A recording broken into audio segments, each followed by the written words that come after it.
Baldur's Gate 3 came into my life not that long ago, and it's quickly become my favorite game of all time, and one of the most impactful media experiences I've had in a while. For the uninitiated, Baldur's Gate 3 is a high fantasy video game based around Dungeons & Dragons, specifically 5th edition. It tells the tale of a ragtag group of survivors who are adventuring together on a quest to rid themselves of an illithid tadpole that has taken root in their brains after being abducted by mind flayers. Hive mind creatures that have the ability to take control of you and turn you into one of them. Needless to say, the threat swimming around in these survivors' heads is a huge deal, and they need to act fast before they turn into one of those monsters. You and your companions are seemingly racing against the clock, but as you go, there are tons of twists and turns to the narrative, and along the way, you get to learn more about your fellow survivors as you help each other through this tough time, and also learn how to come to terms with and start the healing journey of everyone's personal traumas. This game is very rich with story and compelling characters, and it's consumed every waking and sleeping thought that I have had since I started playing. While each character is incredibly compelling and lovable in their own right, there's one in particular that really stands out to me, and so many others who are eagerly volunteering to become human juice boxes for this vampire with infinite riz. Astarion. His name is Astarion. Hello, darling. Don't be shy. I promise not to bite until we've been formally introduced. My name's Astarion, and I've spent a century stalking the night, hunting for pretty morsels just like you. So, who is he? Who is this man? Astarion is the Pale Elf. He's a vampire rogue who's a bit morally gray, and honestly, I think that's all most people needed to hear before deciding that they were going to fall madlessly in love with this man. Is that madlessly in love? Is that a phrase? It's the best way to describe the Astarion people. He's great. Other selling points on his character is he's extremely flirtatious and also voiced by Neil Newborn. I once heard someone say that Astarion is not supposed to be charismatic because his charisma stat is only a 10, which is kind of middle of the road average. It's not great, but it's not terrible. But his charisma works so well on the player because the voice actor, Neil Newborn, has max charisma. Then I'll see your delicious self tonight. And you know what? Fair enough.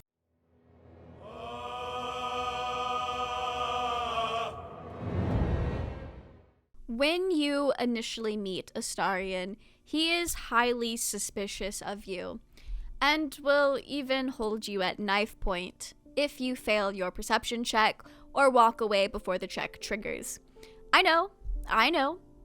Some Astarion girlies out there think this scene is kinda hot. The inherent eroticism of violence or whatever.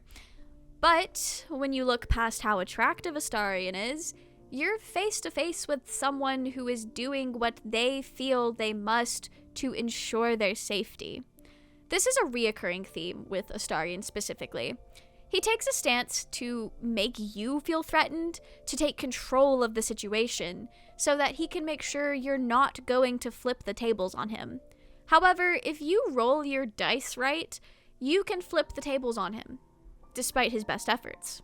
When you succeed in fighting back, or you catch him before he can take you down, he takes on a more cowardly stance. He's still brandishing the knife, using it as a threat, but there's no bite behind that bark. He's cowering away. He perceives you as a threat, a real one, as opposed to the potential one that he sees if you get taken down and play along. Regardless of how the scene plays out for you, though, he is afraid. Afraid of the situation, of the possibilities, of you. Even the player behind the character. When you're playing Baldur's Gate, you can control the members of your party. Especially if you're playing solo and they're all like the little guys. Each character has various different voice lines that trigger when you swap to them. Usually a quip related to their character or something that seems to directly address the player. Astarion has one in particular, though, that kind of supports my claims here and gains new meaning as you get to know the complexities of his character. Don't touch me. Sometimes when swapping to Astarion, he'll demand not to be touched. He doesn't want to be touched. He doesn't trust you to control him. Okay, that last one may be reading a bit too much into things, but it makes sense for his character. Trust me on that. Once you invite him into your party, you gain the ability to play as him, and can find out that he is a rogue. Rogues are sneaky little guys in D&D, and they're pretty good for lockpicking, stealing, sneaking up on people or things, and various criminal activities. So you can infer some things about his character based on his class here. Astarion has lived a life that requires him to be dexterous. He's had to learn how to sneak around, play underhanded. We learned that before he was turned into a vampire spawn, he was a magistrate in Baldur's Gate. He was a judge. So it wasn't really his profession that led him to the rogue lifestyle. I mean, maybe it could have been, but I highly doubt it. I don't know about you, but I have never seen a courtroom that requires the judge to sneak around and get good at lock picking and pickpocketing. This feels pretty inconsequential, but these little details tied to the game mechanics can go a long way to characterize what kind of life Astarion has lived, or was forced to live. So, the moment you find out Astarion's a vampire happens pretty early on in the game, during one of the long rests. You're awoken by Astarion attempting to drink your blood, which isn't cool of him to do, especially because he did not ask. For a character whose character arc is all about consent, he's not off to a great start. You have the option to get mad and kick him out of camp, or attempt to kill him, or you could do something that he later says was objectively stupid of you, and you can trust him. Let him drink your blood. You could also just, accept him for who he is, but not trust him to drink your blood. But let's be real, who is out here making that decision? Probably people who are much healthier and well-adjusted than I or any other Astarion stan out there. If you play along, though, and let him drink your blood, Astarion's very grateful, and he even gets a little happy buff. It's very worth it, in my humble opinion. Astarion is also very flirtatious about the whole encounter afterwards, awkwardly telling you that you were his first. There you are. I was just thinking about you, and that delicious moment we shared the other night. The moment when you bit me? The very same. I've had this condition for 2 centuries, but truth be told, you were my first. Damn, that's wild. In all these years, I've only ever fed on beasts. Astarion is playing up his charms. If you invite him to drink your blood again, he'll flatter you. Speak to you as if you're a lover of sorts. Not an overglorified juice box.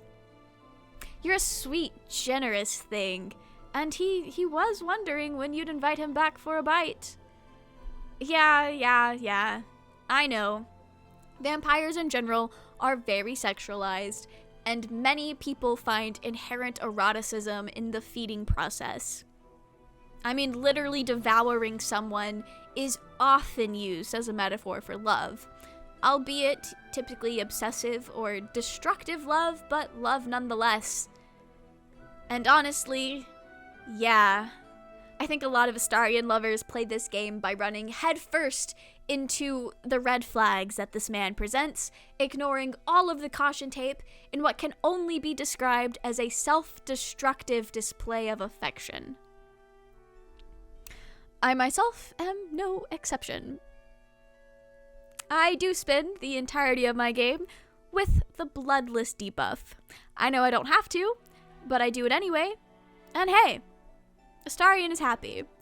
And if this game didn't want me to get sucked dry every night, they shouldn't have made Astarion's happy buff icon so darn cute. As the game progresses and you begin to learn more about this mysterious guy, depending on your choices, you'll start to uncover a deeply traumatized, incredibly scared, yet like low-key kind of infectiously sweet guy who's just trying to survive. I know it's a bit generous, extremely charitable to call Astarion sweet. I'm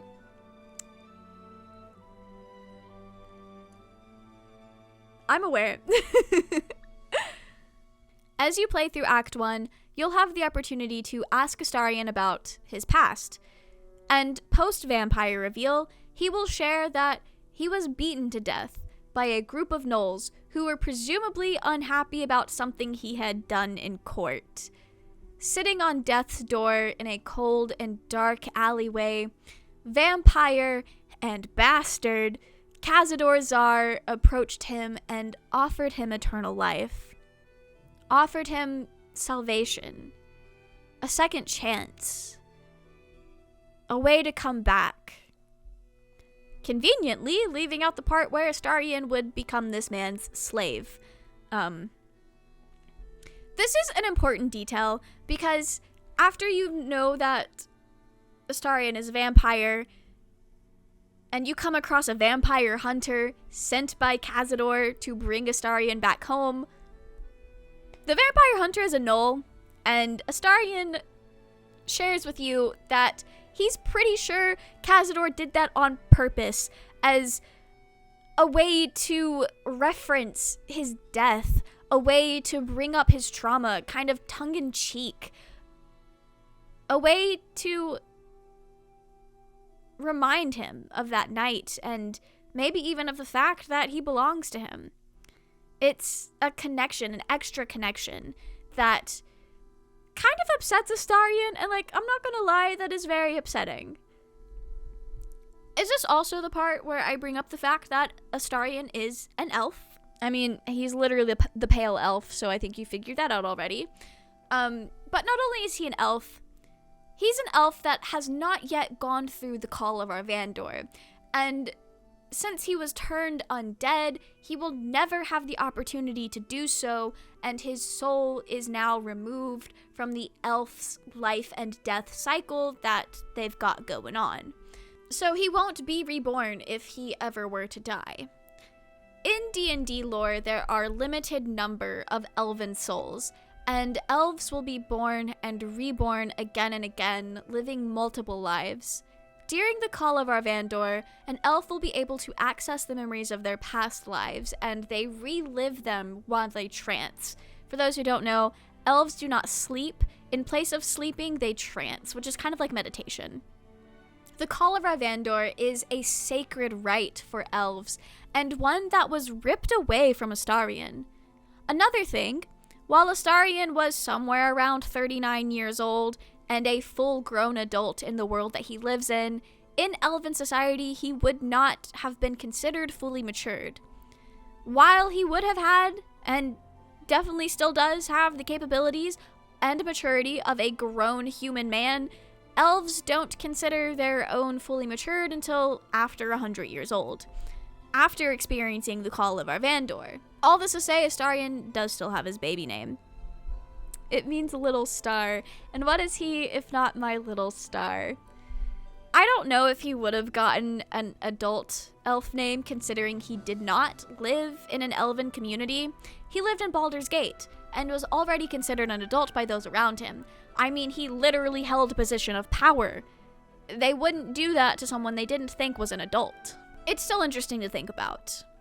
and also puts into perspective just how much Astarion lost when Cazador turned him. Not only did Cazador steal away his future, Cazador took great pleasure in torturing Astarion. Throughout the game, Astarion will drop nuggets of horror. He'll mention how Cazador would only feed him sick, putrid rats, how Cazador one time locked him away and starved him for a whole year. A year of Astarion locked alone in a dark room. Months of him trying and screaming and crying and desperately wanting to get out, followed by more months of complete stillness, not moving, complete silence. Astarion will mention how Cazador took great pleasure, extra pleasure, in torturing him specifically, and how Cazador would say that Astarion's screams were the sweetest. Some things are mentioned partially casually or masked with some kind of humor, but a lot of the time when Astarion gets to talking about Cazador, even before he's incredibly comfortable with you, the pain will show. But did take special pleasure in my pain. He said, my screams sounded sweetest. The way his voice quivers and his tone shifts as if he's holding back tears, the anger, hurt, and fear on his face, it paints a horrific picture of what the past 200-something odd years were like for Astarion. Every character in this game does have trauma and betrayal to work through, but Astarion's often feels the most grim, and on paper, it kind of is.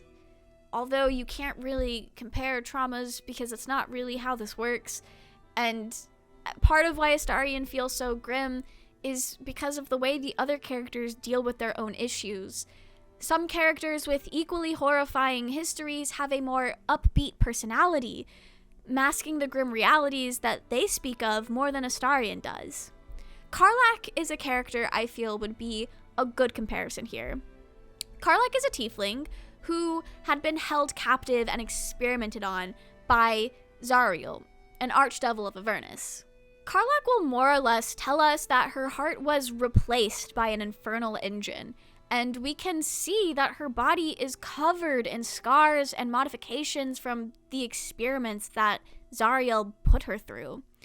While she may not have suffered as long as Astarion, and the exact circumstances are pretty different, she's still undergone a lot of horrific things.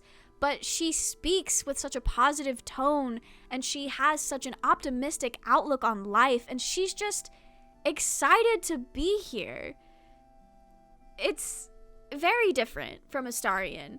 And Karlach also directly tells you that she doesn't want to trauma dump so early in Act 1. But it's a bit early in the game to be getting into tragic backstories. Let's save the scar show for later, after we've worked up an appetite for tragedy. So it is harder for unassuming players to really delve into her history without investing in her character, whereas Astarion's issues are more on his sleeve. Speaking of painfully obvious issues, Astarion's early romance.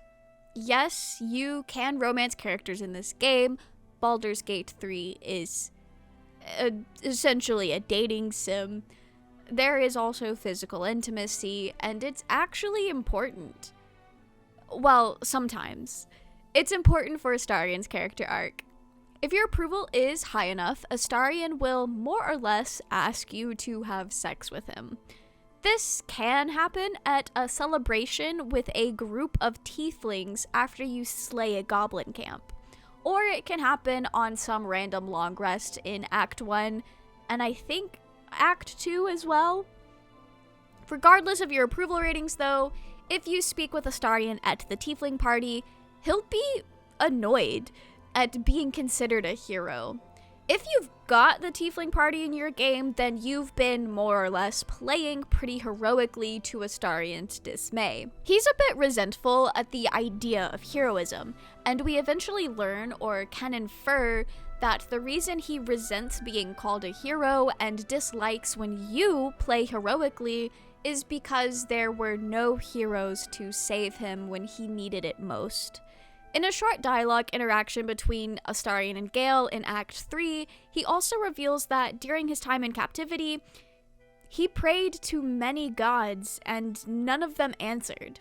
So now he pretty much believes in none of them. In D&D, there is no doubt that the gods are real. It's more of a matter of believers being their worshippers and those who are empowered by their gods, like clerics. So while Astarion can and will come face to face with gods in this game, he believes in none of them because they all turned their backs on him, abandoning him when he needed them most. With this in mind, Astarion isn't just being an asshole to be an asshole. He's got a lot to unpack here, and quite frankly, I don't think this man plans on delving into all of that with you at this point in time. After a bit of banter, Astarion says that he wants to have a bit of fun, alluding to physical intimacy. And if you've got fair approval rating with him, not necessarily good, but just fair, he'll ask you to meet up with him after things have quieted down. You can also get a similar encounter in Act 1 outside of the Tiefling party, and from here on out, it plays out the same, regardless of when you get this cutscene. If you choose to spend the night with Astarion, you'll get a cutscene after ending the night. One where your character meets up with Astarion somewhere in the woods, and y'all get into it. During the setup for this encounter, Astarion puts a lot of focus on the idea of losing oneself. That's what you want, isn't it? To lose yourself in me.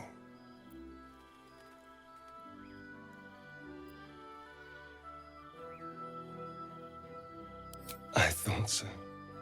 Something that on its own could sound like someone talking about losing themselves in the passion or the feeling or the love. But that's not what Astarion is talking about here. When he asks if you want to lose yourself in him, he drops the flirtatious smile, and his eyes reflect a deep sadness. When you confirm, he doesn't really look happy or relieved.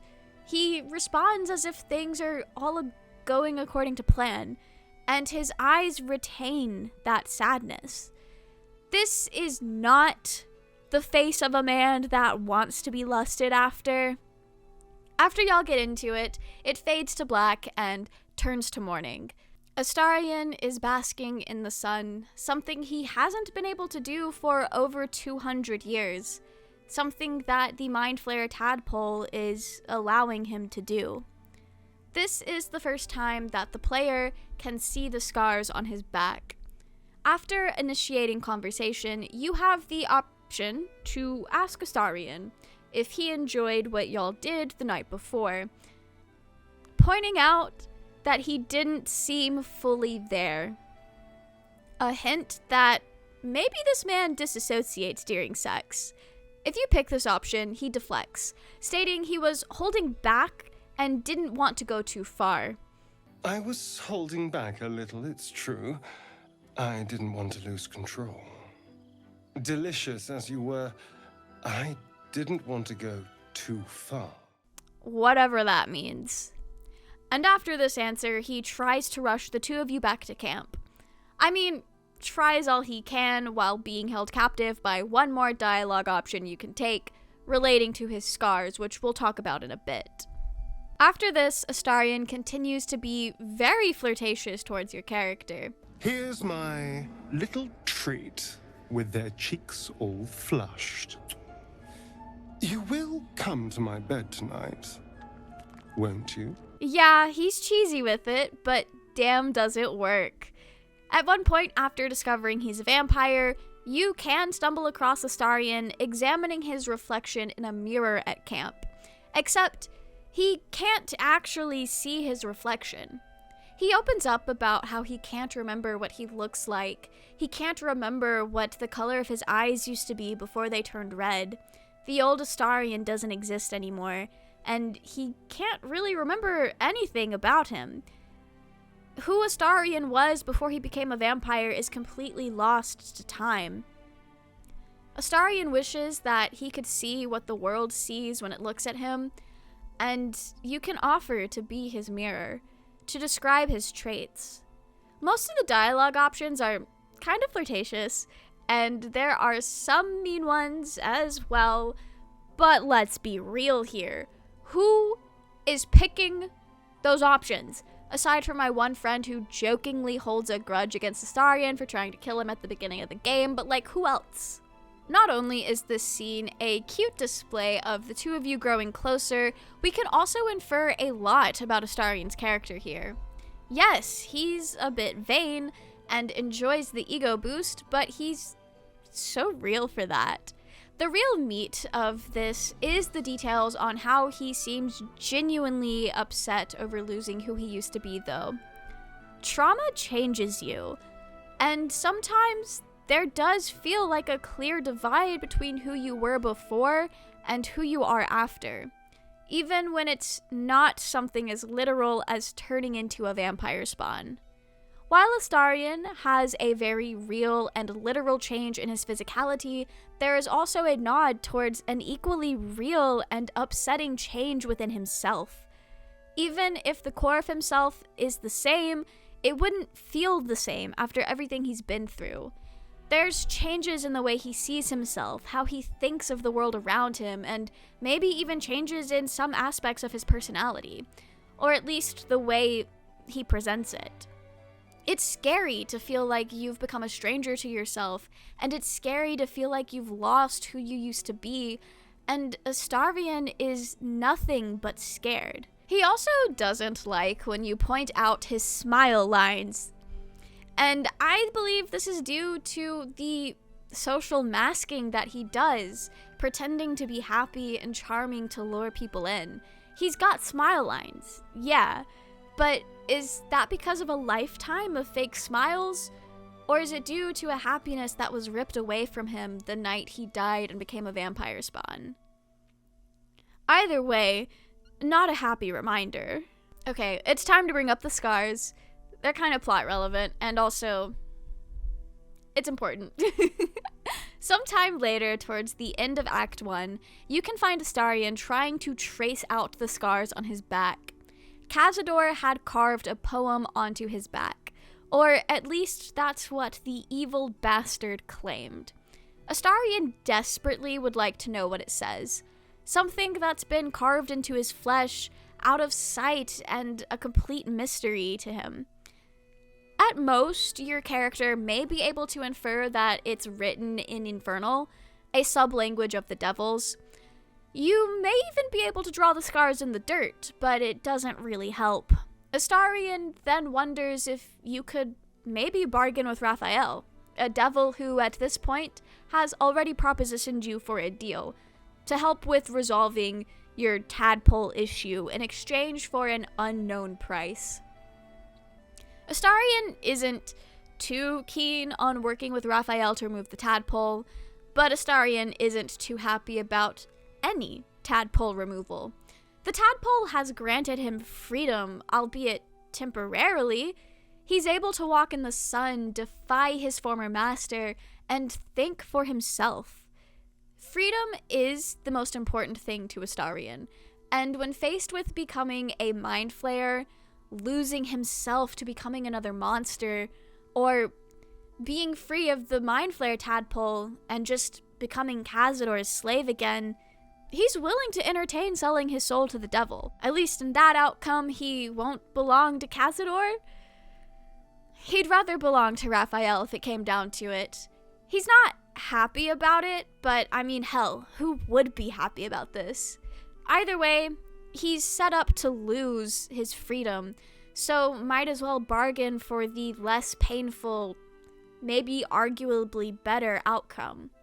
So since we've already got a devil in our pockets, Astarion's figured that maybe we might as well take advantage of this seeming ally, someone who is still trying to butter us up in order to make a deal.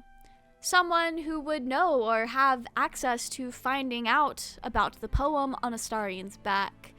And so the two of you make plans to bargain with the devil. Or more accurately, ask some questions and hope that he feels kind enough to answer them. But dealings with devils are never that simple.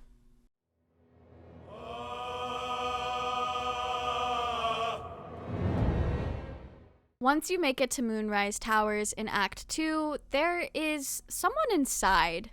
An alchemist who is also a drow. She's got all these cool potions and an extra special one for your party if you let Astarion bite and suck her blood. Easy to get. What a deal. But Astarion does not want to drink her blood. The drow misinterprets you as Astarion's master, even when you assert that Astarion is his own person. And you are then put in the position to make this choice for him. You can choose to honor his bodily autonomy. He has already said no, after all, sticking up for him and reinforcing his choice.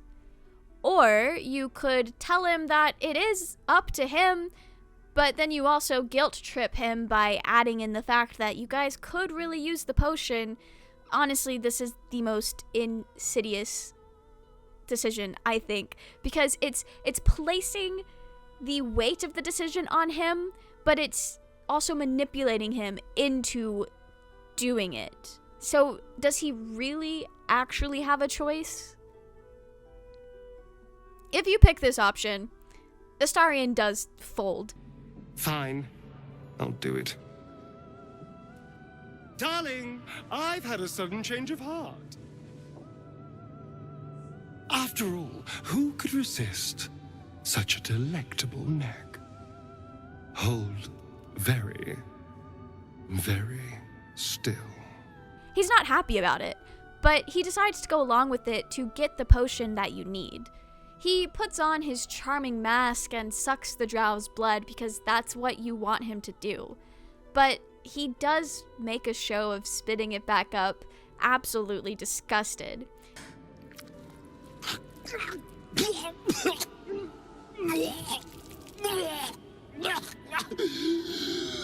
Oh, hells.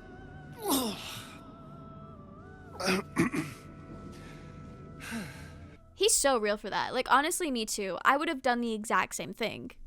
Alternatively, you could force his hand, just not even give him an option, telling him to just suck it up already and do it anyway.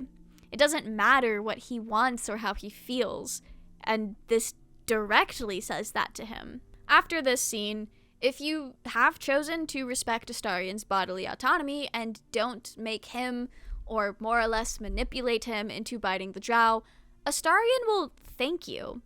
He opens up about not being able to say no, about his trauma of being an object for Cazador to use.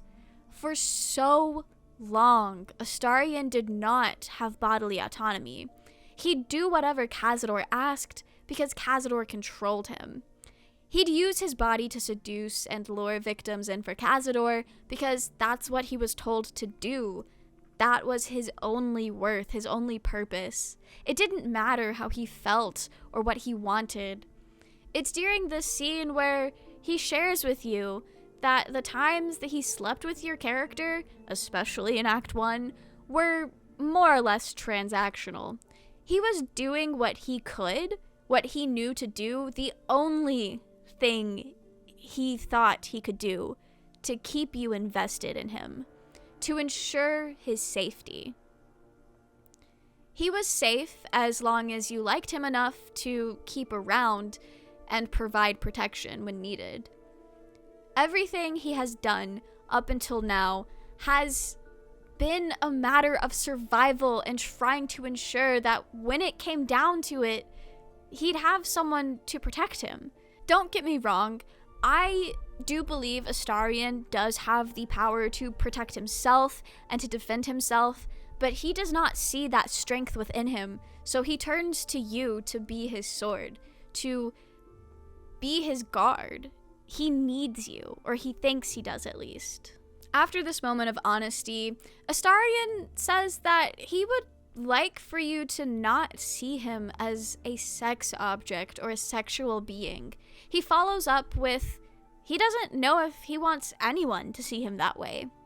He is humbly requesting that whatever your relationship has become, that you take a break from sex. I'll be honest, I got this conversation only having slept with him one time. I got the prompt for a second time, but somehow or another that never played out.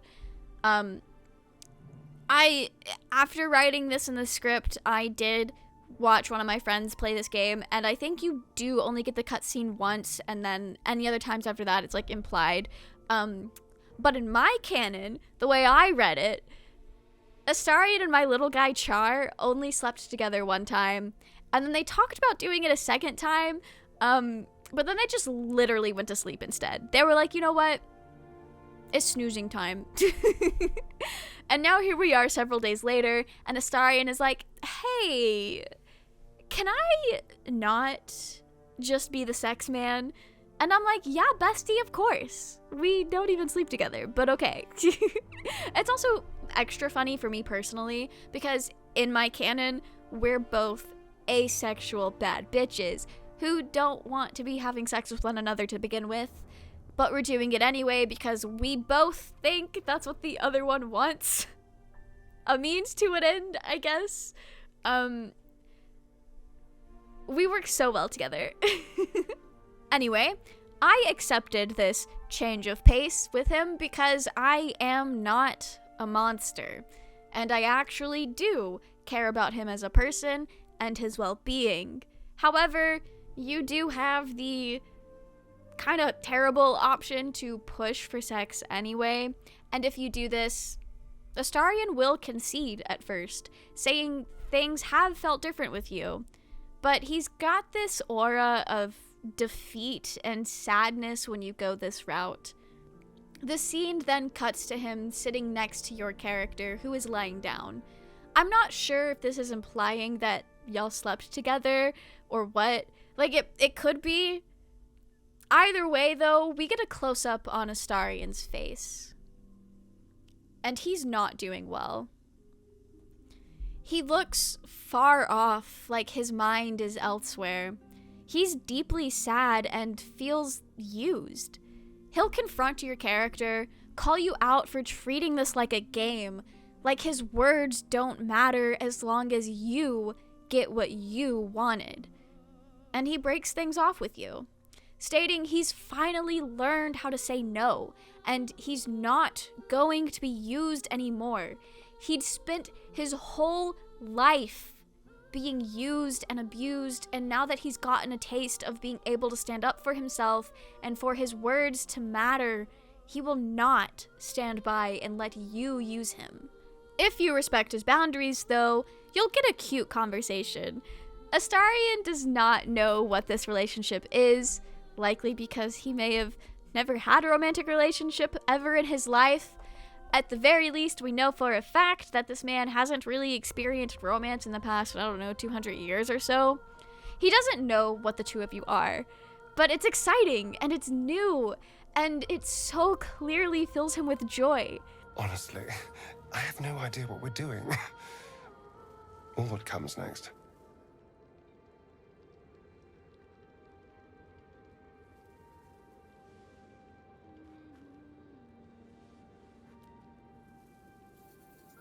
But I know that this is nice.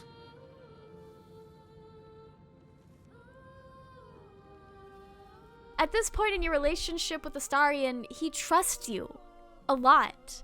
He's comfortable enough to open up and be vulnerable with you. He's ready to be honest with both you and himself. You can choose to ask him about the nature of your intimacy before this, and he will confirm that he only seduced you because he wanted your protection, and he didn't think you would just outright trust him. He laughs about how easy it was to seduce you, and how stupid he felt when he started to catch feelings. It was supposed to be simple.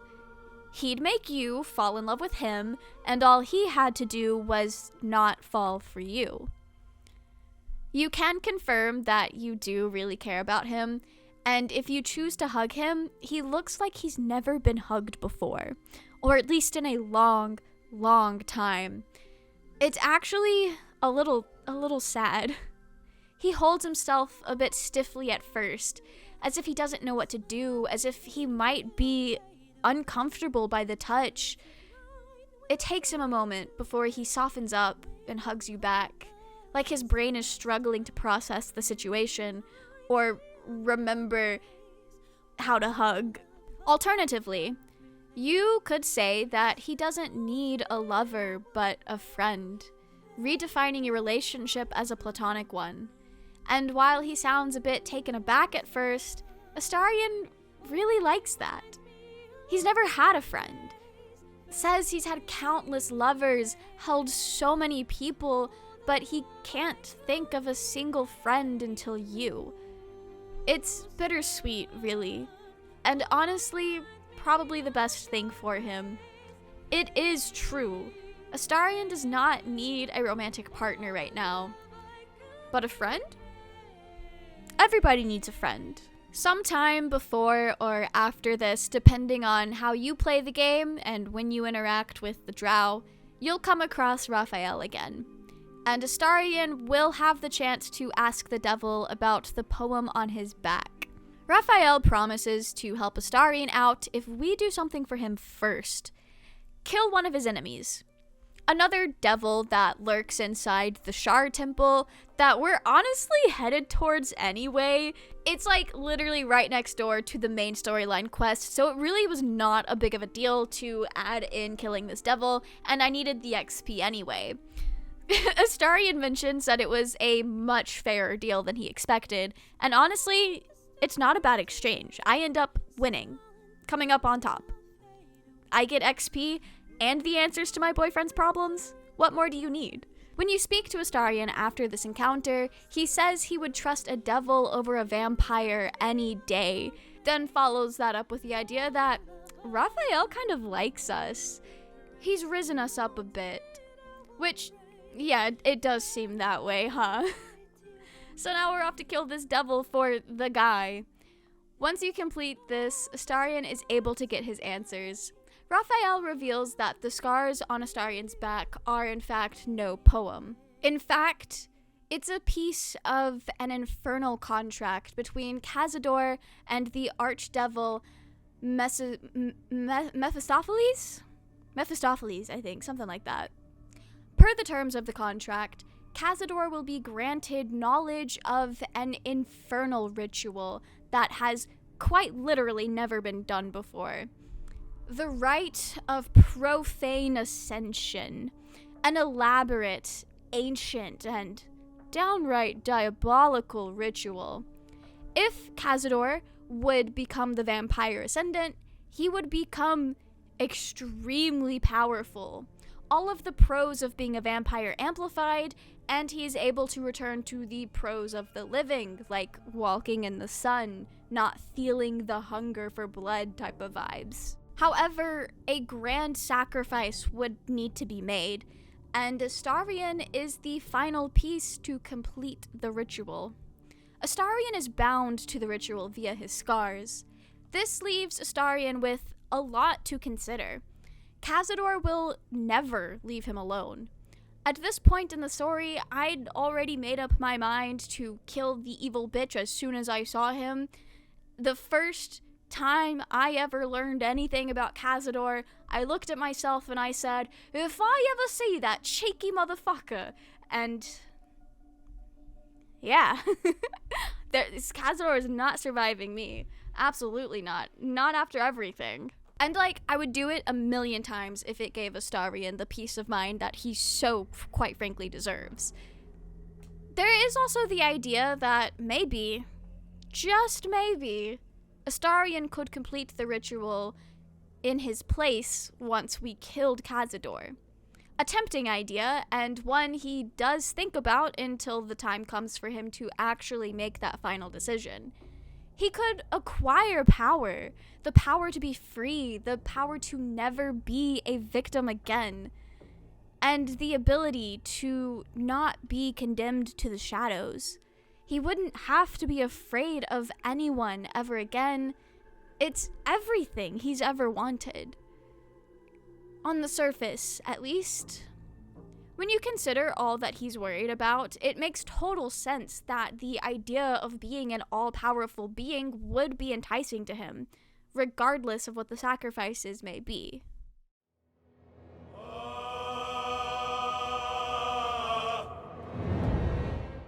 One thing that I really enjoyed in Baldur's Gate, especially in Act 3, was the circus. Is anyone surprised? Fun fact, when you are at the circus and you encounter the clown, you find out that Astarion does not like clowns. They freak him out. And you know what? Fair enough. This has nothing to do with like his character arc or anything. Lots of people are afraid of clowns for various different reasons. He's valid. I just think it's a fun, cute little character trait. Anyway, that's beside the point. Also, like, figuratively and literally. Nearby, there is a woman, a fortune teller of sorts, that you can talk to, who will ask you about your love. If you invite Astarion up, the two of you will be put in this bond testing scenario where you have to answer 3 questions about him. I do find it interesting that for some of these questions, if you answer honestly, that is not the right thing to do, and Astarion gets upset.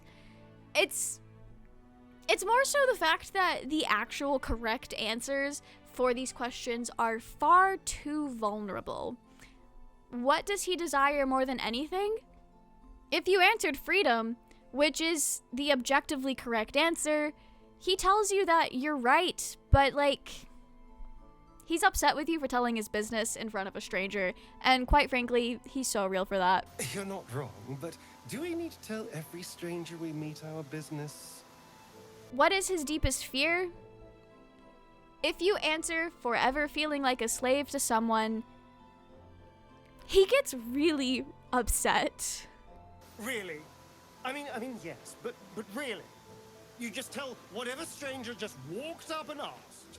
Again, he says, you're right, but why would you say that?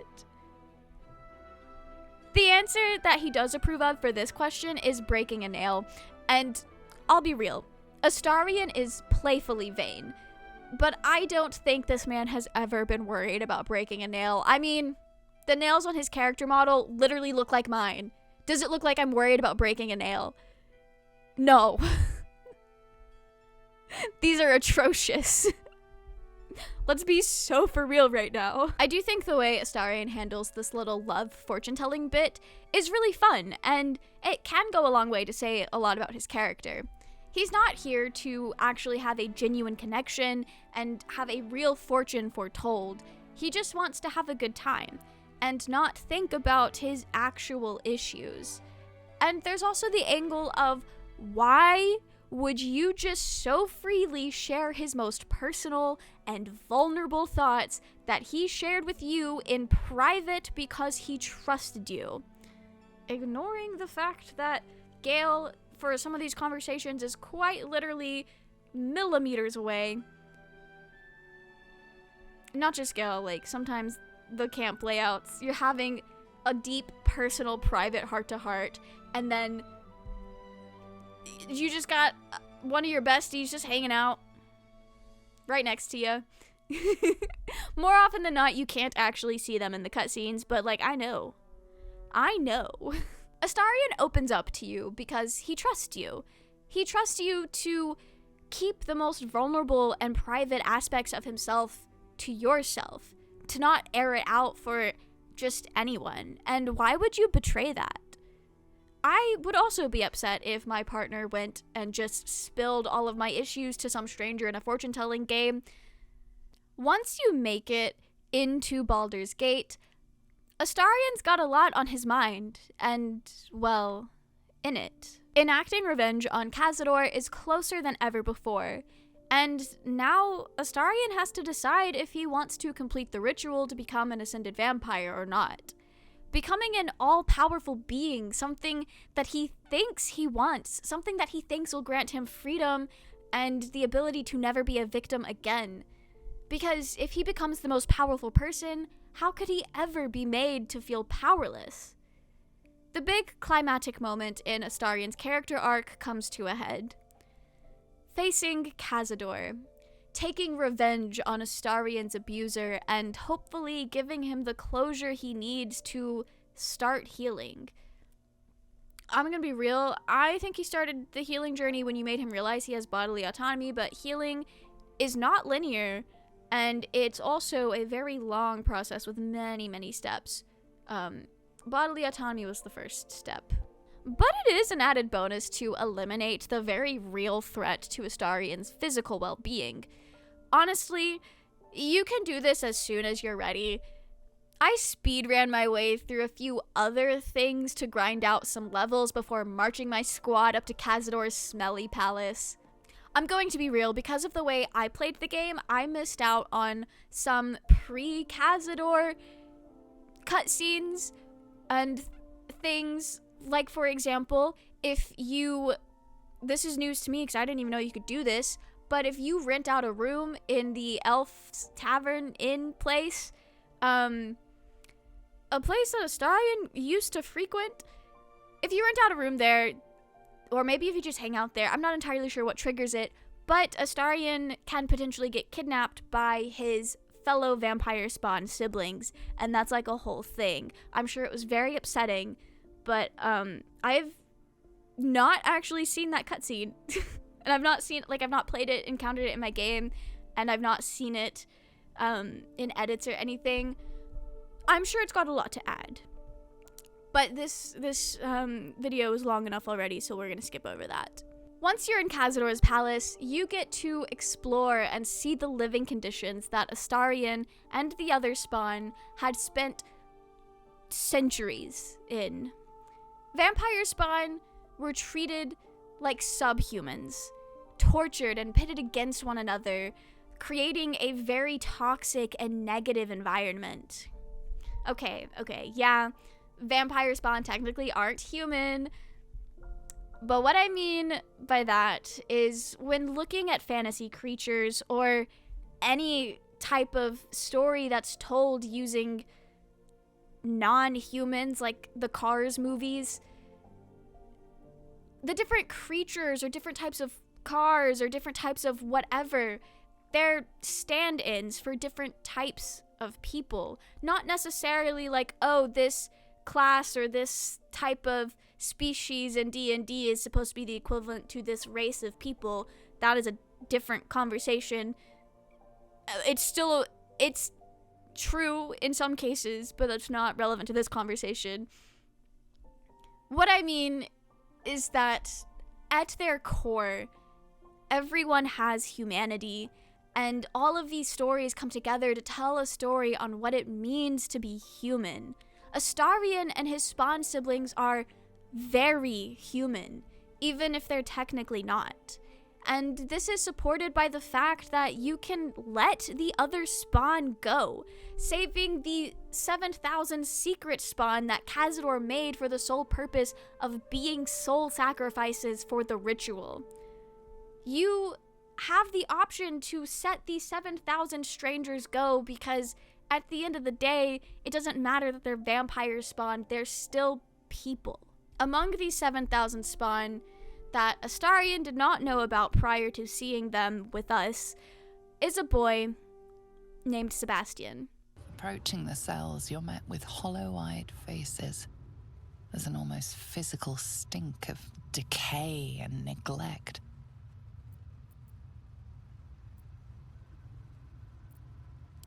I don't even know what this prison is. He hid all of this from me. And the others. If I had to guess, I'd say they're part of his ritual. But where in the hell do they come from? You. I know you. You're the one from the tavern. You smiled and joked and got me drunk. No. You're dead. You called me so many sweet things. My name sounded like a lyric on your tongue. Sebastian. You remember me. You were handsome. Shy. You'd never been kissed. You taught me how. And then you destroyed me. There is a confrontation that makes Astarion realize that each and every one of those ravenous spawn that had been locked away for gods know how long were all his victims. People he and the other handful of spawn siblings that lived in the palace lured back, with the promise that they were just being used as food and nothing more. Astarion had no idea these people were being turned and held captive. He thought they were all long dead. He's surprised to see that Sebastian is not dead. Sebastian in particular really gets to Astarion. He was one of the first victims that Astarion pursued, and it's an experience that really stuck with him. An experience where, after over 170 years, he still remembers details. Sebastian was sweet. Really sweet. And he had never been kissed before. He was someone that Astarion felt genuine guilt over luring back this whole time. Seeing what ended up happening to someone as kind as Sebastian really affects Astarion. He feels responsible for what happened, despite the fact that he had no choice, and it was more Cazador's fault than anything. Astarion still feels responsible for his role in this, though. You can do a persuasion roll to save the spawn, or at least tell them that you're going to save them, and if you don't do this, or you don't succeed, the encounter does have the potential to leave Astarion with a PTSD debuff. No, I am not kidding. It is called Curse of the Sired, giving him disadvantage on all saving throws while in a place of traumatic memories. The actual wording in the game. I do find it interesting that it's specifically this encounter with Sebastian that has the potential to bring Astarion down like that. We march in, trample all through his old home, encounter those who participated in his abuse, saw all the walls that witnessed Astarion's lowest moments. We've come face to face with Cazador. None of that shakes him as much as seeing Sebastian, seeing what's become of all of his victims. We know that Astarion finds strength and safety in your presence, but that's not enough to shield him from the grief of what he's done to all those poor victims that he picked out for Cazador. The guilt he feels, the way he tries to rationalize what he's done, it's true. He had no choice. If not Sebastian, then it would have been someone else. Astarion couldn't have done anything to change that outcome. And despite the dire circumstances, Astarion still recognizes the role he played in the victimization of others. He recognizes that he picked those people. He had to pick someone, and he made the decision to pick the people that he did. Whether he feels guilty for damning someone as nice and kind as Sebastian, I have a feeling he would probably feel bad even if it wasn't Sebastian, but some low-life criminal, because at the end of the day, that's still a person that he's responsible for what happened to them, or at least he feels that he is. His situation is probably the best excuse anyone could ever have for doing what he did to those people. But Astarion does not make excuses for himself. Honestly, probably one of the more emotionally intelligent traumatized men I have ever come across. Aside from maybe like Halsin or Will, they kind of have their shit together a little bit. Astarion will tell you not to judge him. Don't hate me. I just did what I had to. I swear, I did what I had to. Because we don't know what it's like to be in the situation that he was in. What would I do if I were him? I'd probably die. I don't know. It's a very impossible decision, a concept that comes up quite a bit through the storylines of this game, Baldur's Gate 3 very frequently asks you to make incredibly difficult decisions. It's like the trolley problem, but different because you actually know the people you're making these decisions with. At one point, you're literally placed in a decision of, do I condemn this man to death, or do I let this one man have his freedom? You have that decision a lot, actually. that exact same decision with, like, at least a couple different characters. It's a theme. Astarion does have very valid excuses for people to not judge him, but he does not hold himself with that same grace. He knows what it was like to make those decisions. He knows the place that he was in, and he's still going to judge himself for what he did. Regardless of how this conversation with Sebastian plays out, once it's done, it's time to go stop the ritual and kill Cazador. Cazador is a lot, okay? If you play as Astarion, because you do have the option to, like, play as Astarion instead of making your own character, this will not be the first time you see Cazador. But if you're playing as literally anyone else, this is your first face-to-face encounter. This is your first time seeing him. This is your first time actually hearing him. Who stands before us? Is this truly our prodigal son? Do not slouch before me, boy. Have you no respect for yourself? Look at you. Crawling back after abandoning your family. You should be begging our forgiveness. Forgiveness? You've never forgiven anything. Every mistake, every slip was punished. I strove for perfection in all things, even those as imperfect as you. A pity you amounted to so little, despite my efforts. No! No. Fuck you. And fuck everything you've ever done to me!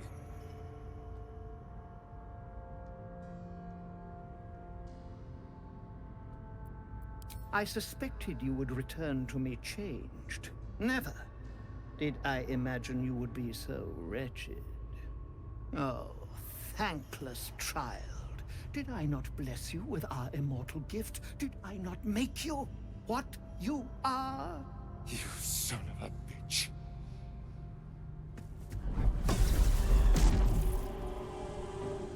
You truly forgot my power.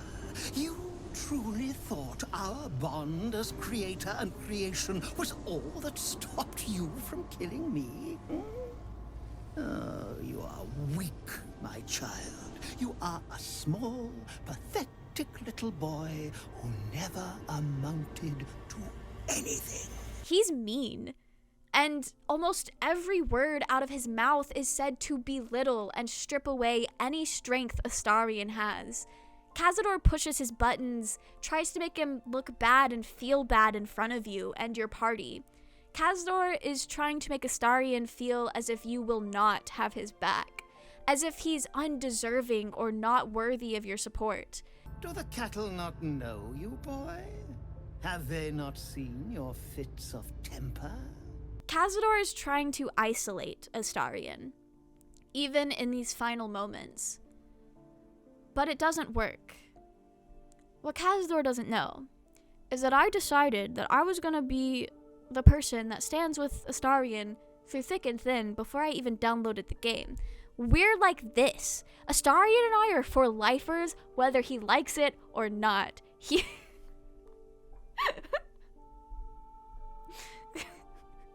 Cazador didn't know who was marching up into that palace, okay? That's all I'm gonna say. Astarion has placed all of his trust in you, and so far you have not failed him. He's able to take that strength and confront Cazador head on. That is until he's quite literally placed under Cazador's control and whisked away to his spot as an object in the ritual. And here commences the battle. But you do have to make sure you beeline to Astarion to get him down, because, quite frankly, you might need his help in this fight. It's a very difficult fight. It was for me, at least. But also, if you don't rush to save Astarion, after like 2 to 3 turns, he's gone. The ritual is complete, and Astarion is permanently dead. Now, the way death works for the Origin characters, or like the members of your party or your characters that you can play as in a Baldur's Gate, there are certain canon events that if the character dies, like in this case, if Cazador completes the ritual and Astarion is dead, there is no reviving them. Any other death due to user error, combat not going the way you want it to, that can be remedied through a Revivify scroll or paying another character, Withers, 200 gold to bring them back from the dead. But you don't have that option if Cazador completes the ritual. Astarion's gone for good. But if you do save him in time, everyone gets to take turns giving Cazador what he deserves. And honestly, I think death is too kind of a fate for that abomination of a man.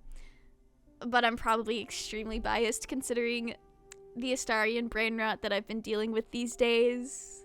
So once you defeat Cazador, he retreats into his coffin for a healing nap, I guess. What a coward!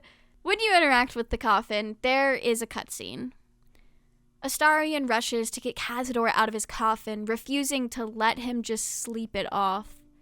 He's going to end the bastard right here and right now. This is where Astarion's story can diverge in 2 different major paths. You can either stand by Astarion, helping him realize that Ascension will not bring him the happiness and peace of mind he craves, or you can go along with him down the path of completing the ritual and letting him ascend. Now, I'm not here to tell you what to do or how to play your game, and I don't think there's one, there's no one wrong choice. If there was a wrong choice, it probably wouldn't be put in the game, or you would be punished for it. And you could argue that you are, depending on what you choose. Narratively, the correct choice for Astarion's character arc is to not let him ascend. You can talk him down. You can pull a, "This isn't you, bud." Sorry. You can talk to Astarion and make him see that the power isn't the answer he's searching for. If you do this, it's actually the option that grants you Astarion approval. Astarion is able to see that the power will not save him, so he settles for the next best thing. Enjoying stabbing Cazador repeatedly. It's a very cathartic experience. I can be better than them. But I'm not above enjoying this.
Astarion is finally able to start letting go of 2 centuries worth of pain, and this is the first time we have ever seen him actually cry.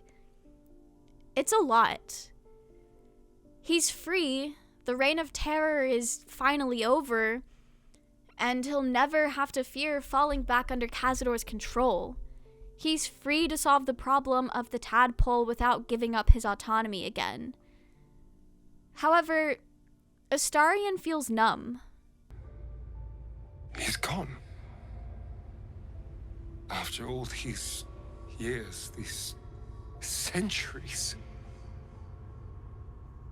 It's really over.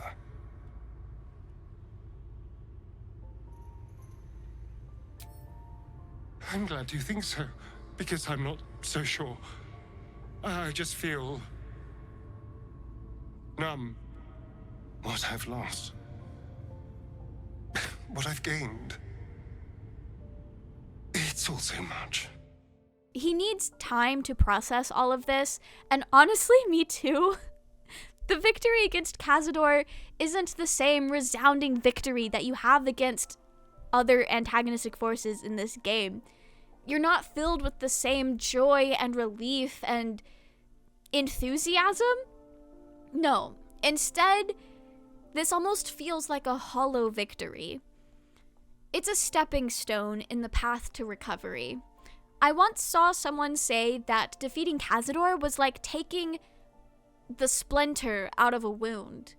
It's the first step in letting the wound close up and heal. Cazador was the knife plunged into Astarion's body, and now that he's gone, Astarion has to address and nurse the wound back to health. Of course, he does now have the support network to do so.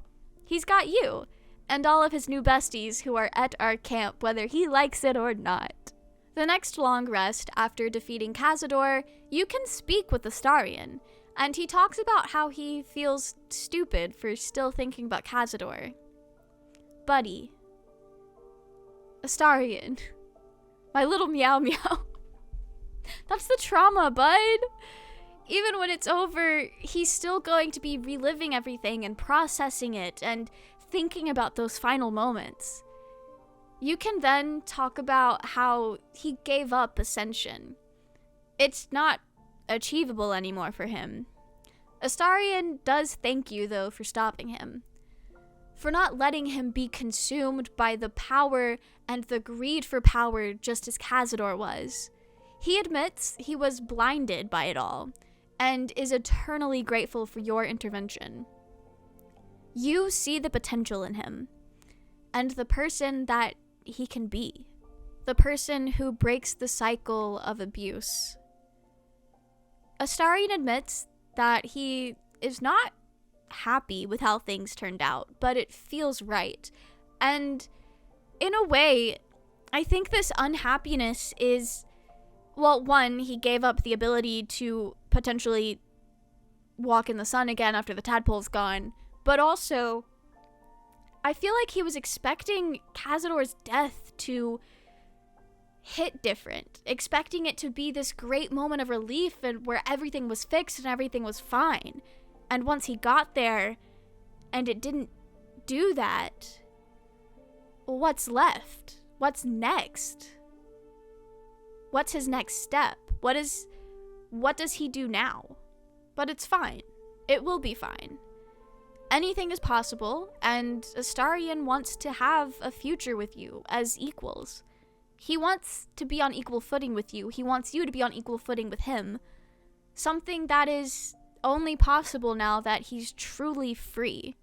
Afterwards, when you go to sleep, Astarion takes you on a date to his grave. He talks about how he hadn't been back, not since the night that he had to break his way out of his coffin and claw his way through 6 feet of dirt. Nearly 200 years. And I never came back. Not since the night I woke up down there. I had to punch a hole in the coffin and claw my way through 6 feet of dirt. Then when I finally broke the surface, retching up dirt and congealed blood, Cazador was waiting. From that day on, I was his. It's horrific and grim, and once he broke free, Cazador was there waiting for him, ready to let him know that Astarion belonged to him. There's a moment of grief for Astarion's old self, but he's been reborn. He may not be who he was before, but he's got the freedom to discover who he is now. He carves a new birth date onto the headstone, a show of his newfound determination and his new willingness to live, his willingness to grasp life by his hands and to not let go. He's got to figure out what he wants now, and while figuring out all the details may be scary, he says himself he's not a details man, he knows that he wants you. He wants to be with you, he wants to love you, he wants a future with you. The two of you begin to make out, yes, on his grave, and the game fades out. I do want to point out, I actually really enjoy that the game left it up to the player's interpretation as to whether or not Astarion and the player explored each other's bodies here, got to know each other biblically. The game is not shy about letting you know when your character is having sex. Even though they don't explicitly show it, I mean, hell, when you bang the mind flare, yes, that is a thing you can do. I did it out of curiosity. It's very, very obvious that that is what happened. But with the graveyard scene, it's more ambiguous. It's left up to you. Most people would assume that after the passionate making out, the next natural step would be for Astarion and the player to have sex. But I don't think that has to be the case.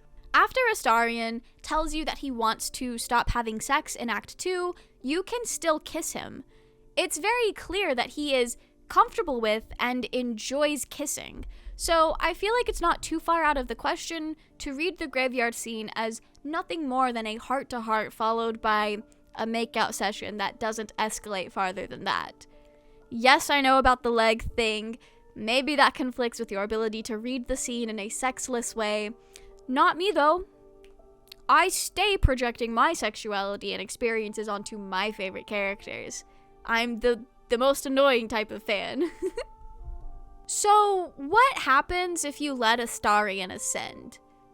At this moment, Astarion is starving for power. With your help, he carves the runes onto Cazador, effectively swapping their places.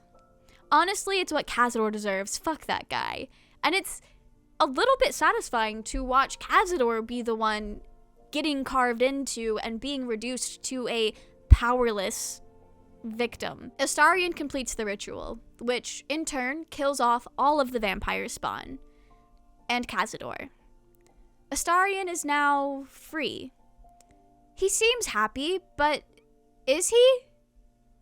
He's not truly free. He's still a slave to the power and the cycle of power and abuse and the fear that comes with it. Now that he's ascended, you cannot truly be his equal.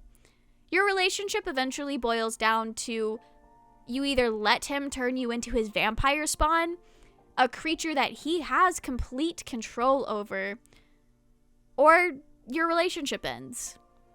You can break up with him and he'll suddenly regret the ascension, or he'll break up with you, and I assume he probably regrets that as well. After ascending, his mask goes back on. He's not interacting with you like a partner, but more like how he interacted with you in Act 1. You're no longer his love, his darling, or his sweet. You're a pet.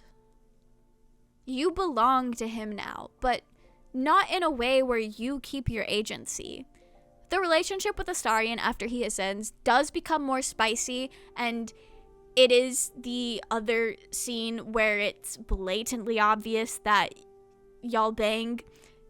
It doesn't show anything explicit, but like it's very, very clear that Astarion and you are getting into it.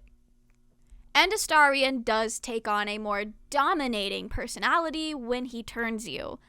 And these things, while I understand why some people like this outcome, I see you, I know that lots of people find this very attractive, it feels contradictory to his character arc, to his story. Astarion is pretending again. The light no longer in his eyes, his expressions back to that vacant pleasantry with deep sadness. You're not equals, and he is not free to explore his future.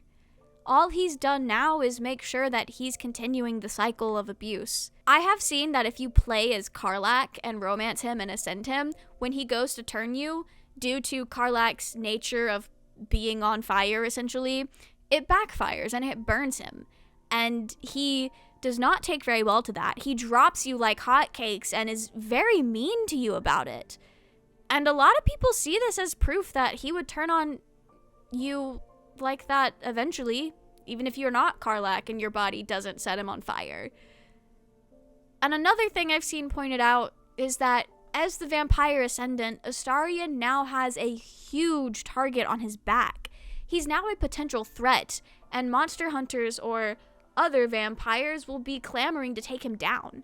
He'll live the rest of his life in fear and anxiety over who's coming to hunt him, when will they do it, how will they do it, will he survive? This doesn't really seem to be explored or brought up in the game as far as I can tell, though. I've not played an Ascended Astarion route. I don't know if I have it in me to do so. Maybe if I play a little evil, fucked up route, I'll do it. But, as of right now, I have not. But it is definitely something that, if you are thinking about his life beyond the game, it's worth taking into consideration. I'm well aware he's not a real person. I'm so aware that he's not a real person. I'm so aware.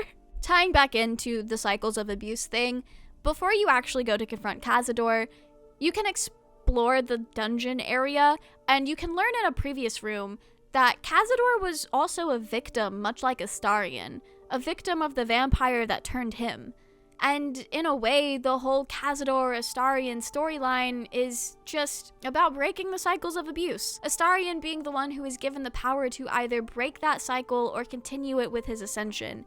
And quite frankly, that just sums up the entirety of Baldur's Gate. Every storyline, the main story, character stories, it's all that. It boils down to that. You should play Baldur's Gate 3. It's a really good game. Really good story. I'm not going to say anything else about the story.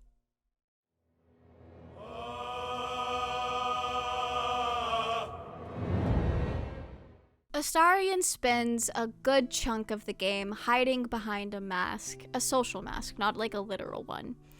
Hell, he spent the vast majority of his life hiding behind that same mask.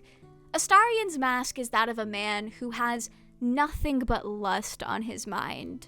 On my honor, the only thing on my mind is depraved carnal lust. That of a man who will whisk you away to physical pleasures. That of a man who not only enjoys these things, but craves them on a carnal level. The way he talks about sleeping with you at the beginning of the story is very disingenuous. He speaks of wanting to have fun, of how great things are, and how it's always on his mind. Or at least, like, a lot. But in reality, when you do accept his offers and sleep with him, he's distant. He's out of it. He's forcing himself to play this part because he thinks that's all he's good for. He sees himself as a sex object, or a prostitute of ways. In the brothel in Wormwood's Crossing, you have the opportunity to hire a drow sex worker, one of a set of twins, or both. If you choose the option to sleep with just one of them, Astarion will call you out. You have a type, don't you? Elven prostitutes. Again? It's rather embarrassing, dear.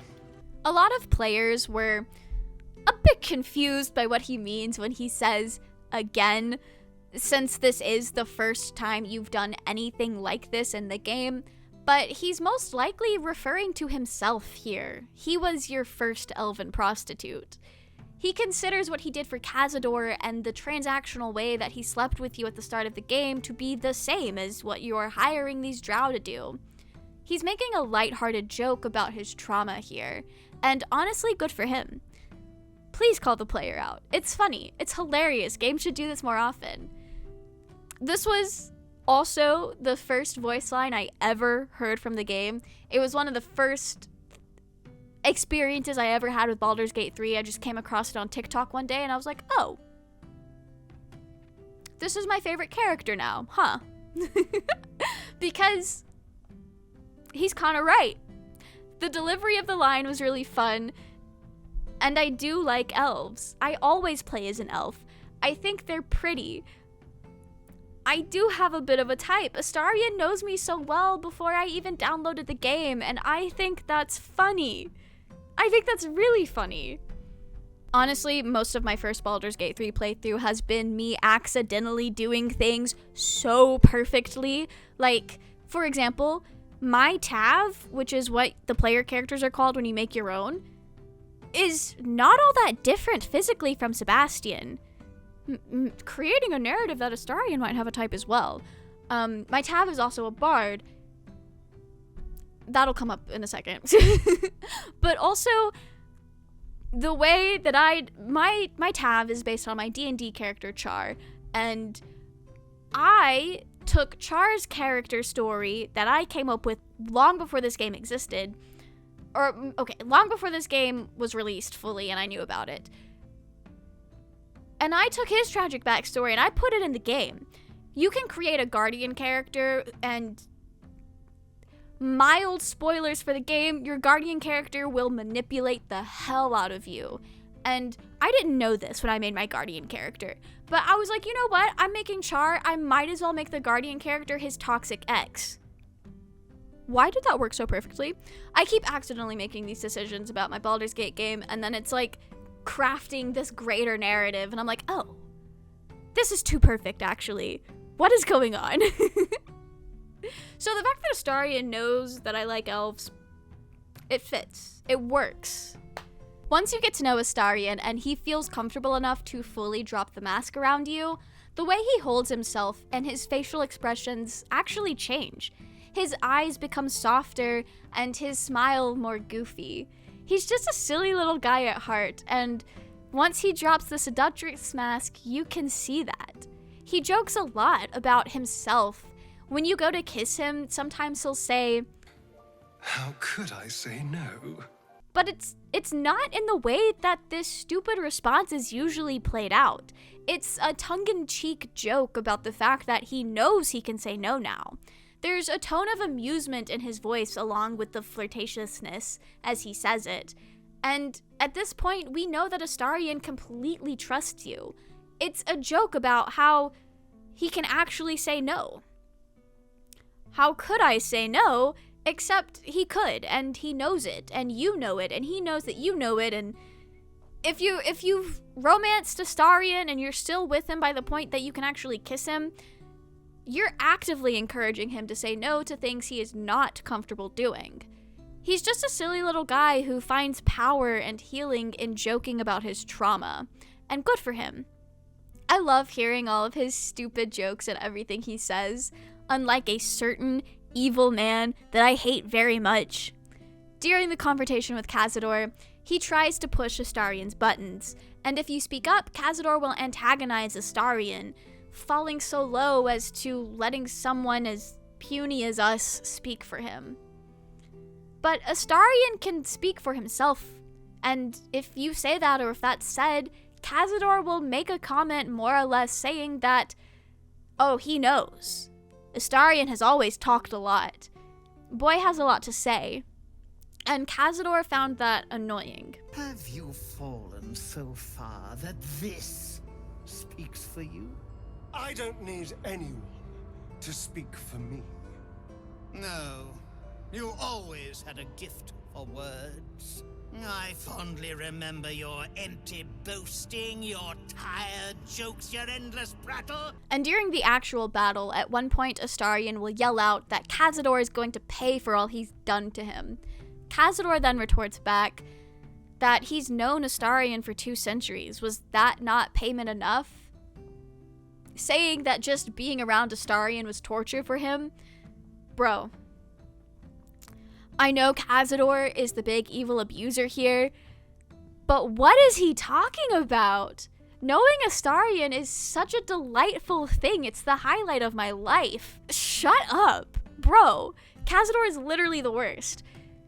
He's a very well-written villain. I have not hated a character this passionately in quite a long time, actually.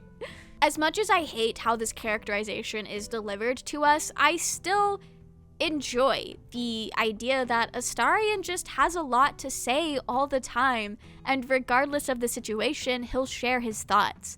He's outspoken, and that's a trait that even when he's beaten down, he does not lose. In a way, maybe Astarion finds power in words. Even if the words spoken from his mouth amounted to nothing and didn't matter, he still spoke them anyway. And because I play as a bard and there is quite literally power in my words, that just really brings things to a new level. I am crafting an immaculate full circle story here on accident.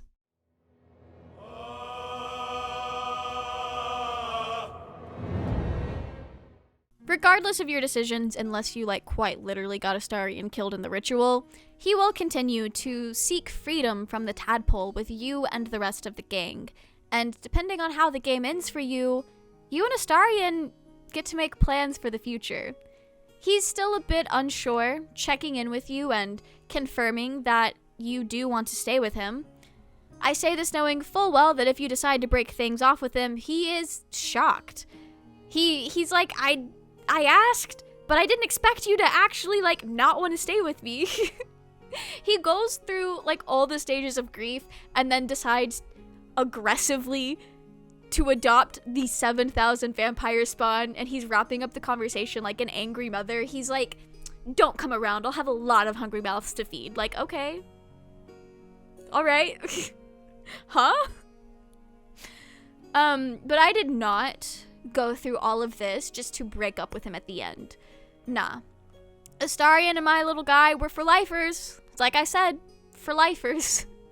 So pick the prompt that sounds like the adventure you want, because at the end of the day, we've earned a happy ending together. We have earned a future. As a character, Astarion's main theme is breaking the cycles of abuse, seeking freedom from the cycle.